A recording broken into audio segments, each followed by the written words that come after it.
Bismillah walhamdulillah wassalatu wassalamu ala rasulillah wa ala alihi wa sahbihi wa man ittaba'a hudah amma ba'du. Allah subhanahu wa ta'ala berfirman di dalam Al-Quran surat An-Nisa ayat 83, wa idza ja'ahum amrun minal amni awil khawfi adha'u bih walau radduhu ila ar-rasul wa ila ulil amri minhum لعلمه الذين يستنبطونه منهم ولولا فضل الله عليكم ورحمته لاتبعتم الشيطان إلا قليلا. Dan apabila datang kepada mereka suatu berita tentang keamanan ataupun ketakutan, mereka lalu menyiarkannya, dan kalau mereka menyerahkannya kepada Rasul dan ulil amri di antara mereka, tentulah orang-orang yang ingin mengetahui kebenaran akan mendapatkan atau mengetahuinya dari mereka, yaitu Rasul dan ulil amri. Kalau tidaklah karena karunia dan rahmat Allah kepada kamu, tentulah kamu mengikuti syaitan, kecuali sebagian kecil saja di antaramu. Ayat ini menunjukkan bahwasanya kita orang-orang yang beriman harus melakukan tabayyun, cross-check pada setiap berita yang kita dengar, tidak bersegera untuk menyebarkannya, baik yang berkaitan dengan rasa aman atau rasa takut, kasus tertentu, apa saja. Dan kemudian yang berbicara itu harus orang-orang yang mengetahui ilmu, dan juga orang-orang yang berwenang, para ulama dan para penguasa yang mereka memiliki wenang tentang hal tersebut. Karena kalau setiap orang bebas berbicara, bebas menyampaikan apa yang dia ketahui tanpa cross-check, tanpa mengetahuinya dengan ilmu, tanpa menyaringnya dengan ilmu syar'i, maka itu akan menjadi perselisihan yang besar. Oleh karena itu banyak terjadi perselisihan di kalangan kaum muslimin yang seharusnya tidak banyak, disebabkan karena orang-orang yang mengikuti perselisihan tersebut orang-orang yang tidak memiliki ilmu, yang bukan pada bidangnya, yang bukan pada kekuasaannya, yang bukan pada wewenangnya, yang bukan pada keahliannya.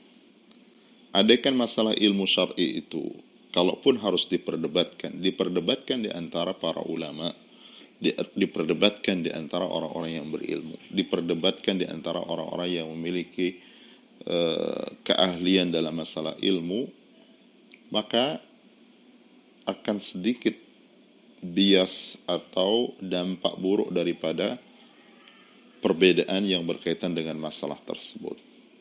Oleh karena itu para ulama dulu mengatakan seperti ini. Lau sakata man la ya'lam amma la ya'lam laqalla al-khilaf. Andaikan diam orang-orang yang tidak berilmu dari apa yang tidak dia ilmui, artinya dia tidak berbicara tentang sesuatu yang dia tidak ilmui, niscaya akan sedikit terjadi perbedaan. Tapi perbedaan, perselisihan yang berujung kepada permusuhan menjadi banyak dan susah dikendalikan di tengah kaum muslimin, karena semua orang berbicara, karena semua orang ingin menumpahkan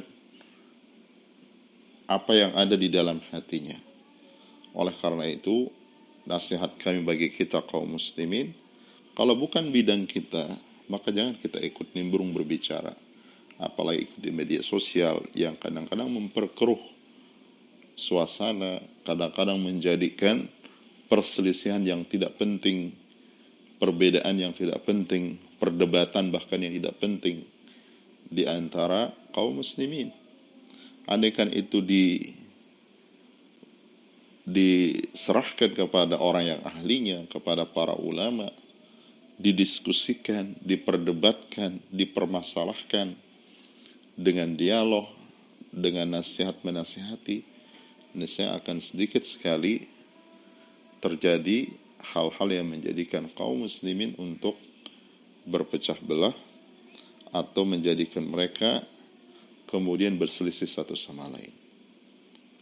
Dan ini mengharuskan kepada kita kaum muslimin untuk berhati-hati dengan lisan kita. Karena Rasulullah SAW bersabda di dalam hadis yang sahih, "Man kana yu'minu billahi wal yaumil akhir, falyaqul khairan aw liyasmut." Barang siapa yang beriman kepada Allah dan hari akhir, maka hendaklah dia berbicara yang baik atau dia diam. Kemudian juga Allah Subhanahu wa taala berfirman, "Innas sam'a wal basara wal fuada kullu ulaika kana anhu mas'ula." Sungguhnya pendengaran dan juga penglihatan dan hati semua akan ditanya oleh Allah Subhanahu wa taala, akan dipertanggungjawabkan di hadapan Allah Subhanahu wa taala. Apa yang kita ucapkan, apa yang kita lakukan. Oleh karena itu disebutkan sahabat Abu Bakar As-Siddiq radhiyallahu taala anhu, beliau sambil memegang lidahnya, beliau mengatakan, "Hadzal ladzi awradanil mawarid." Sungguh lisan ini telah menjadikan aku jatuh tergelincir pada banyak ketergelinciran. Oleh karena itu, kita diam dengan bijak dan berbicara dengan ilmu. Berbicara dengan kebenaran yang hak dari Al-Quran dan Sunnah, atau kita diam. Karena kalau kita berbicara dengan sesuatu yang kita tidak ilmui, itu akan berakibat buruk bagi kita. Dan ini yang wajib kita nasihatkan, terutama para ulama kita, orang-orang yang berilmu, menasihatkan kepada kaum muslimin, orang-orang awam dari kaum muslimin, untuk mereka tidak berbicara tentang sesuatu yang bukan keahliannya. Berikan kepada para ulama kita, kepada orang-orang yang berilmu, kepada orang-orang yang berwenang, kepada orang-orang yang memang ahlinya, berbicara tentang masalah dengan ilmu mereka. Kalau mereka terjadi dialog, perdebatan, perbedaan, maka biarkan mereka para ulama yang berdebat, orang-orang yang berilmu yang berdiskusi, mereka yang mencari jalan keluar, agar kita kaum muslimin tidak sampai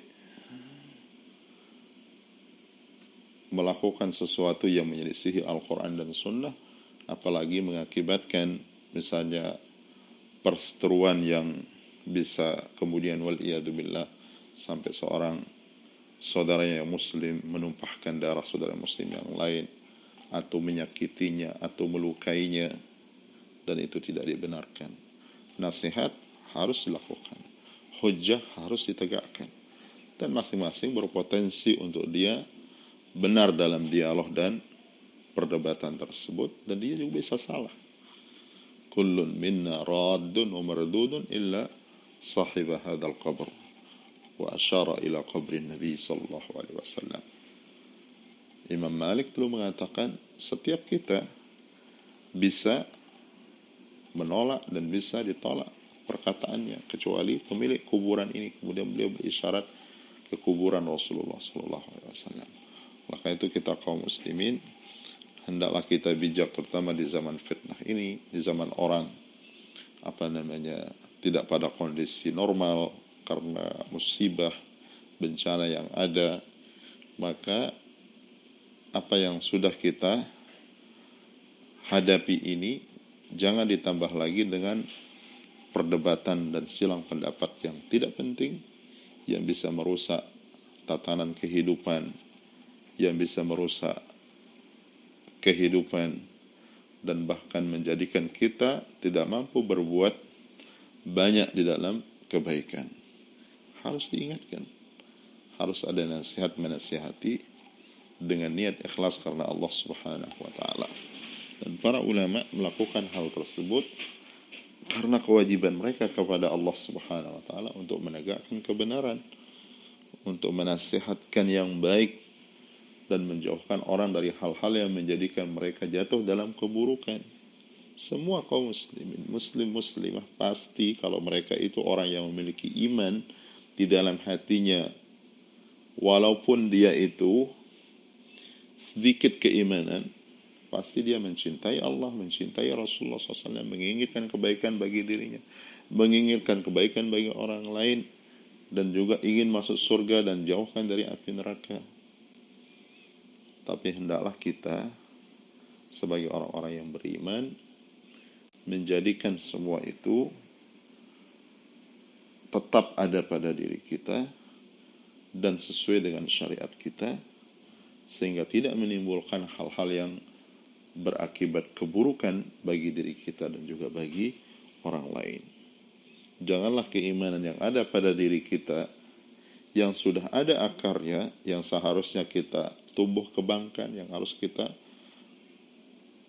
sirami dengan amal soleh, dengan ketaatan, dengan zikrullah dan yang lainnya dari kebajikan-kebajikan, lalu kita habiskan keimanan itu sedikit demi sedikit dengan habisnya pahala dan amal soleh yang ada pada diri kita, baik itu dengan menyakiti orang lain, menzalimi orang lain dengan tangan, dengan menumpahkan darahnya, padahal mereka saudara kita sesama muslim yang wajib kita jaga darahnya dan juga kita jaga kehormatannya, kecuali dengan hak Allah Subhanahu wa ta'ala. Oleh karena itu, hendaklah kita berusaha mengembalikan segala perkara itu kepada ahlinya. Fas'alu ahla dzikri in kuntum la ta'lamun. Bertanyalah kepada para ulama, ahli dzikir, orang-orang yang mengetahui Al-Quran, mengetahui sunnah Rasulullah SAW, yang mengetahui ilmu, yaitu para ulama, jikalau kalian tidak mengetahui, tidak mengilmui suatu perkara. Dan harus kita hindarkan diri kita dari hal-hal yang berakibat buruk pada kehidupan kita di dunia dan di akhirat. Dan wajib kita meyakini, apapun kebaikan yang kita tanam saat ini di dunia, pasti kita akan mendapatkan panennya di dunia ini, apalagi di akhirat kelak. Yang menanam yang baik, maka dia pasti akan mendapatkan menuai kebaikan, baik di dunia ataupun di akhirat. Yang menanam keburukan, pasti dia akan menuai keburukan, baik di dunia dan di akhirat. Jangan menyimpulkan sesuatu kecuali dengan hujah, dengan ilmu, dan jauhkan dari kita memfitnah orang lain tanpa ada bayinah, tanpa ada bukti, tanpa ada ilmu, yang kita akan pertanggungjawabkan nanti di hadapan Allah Subhanahu wa ta'ala. Pada hari tidak ada dinar dan dirham, yang ada adalah pahala dan dosa. Imma kita diambil pahala kita, atau dosa orang lain akan ditumpukkan kepada kita. Begitu habis pahala yang kita miliki, sehingga kita termasuk waliyadzubillah orang-orang muflisin, yang habis kebaikan-kebaikannya dan justru penuh dengan keburukan-keburukan yang menyebabkan kita waliyadzubillah dimasukkan ke dalam neraka jahanam. Semoga Allah Subhanahu wa ta'ala memberikan kita ilmu yang bermanfaat dan amal soleh, dan semoga Allah Subhanahu wa ta'ala menjaga kita dari segala keburukan dan ditetapkan di atas jalan Islam, jalan sunnah Rasulullah sallallahu alaihi wasallam. Wa sallallahu ala nabiyyina Muhammad wa ala alihi wa sahbihi wa sallam, wa akhiru da'wana anil hamdulillahi rabbil alamin.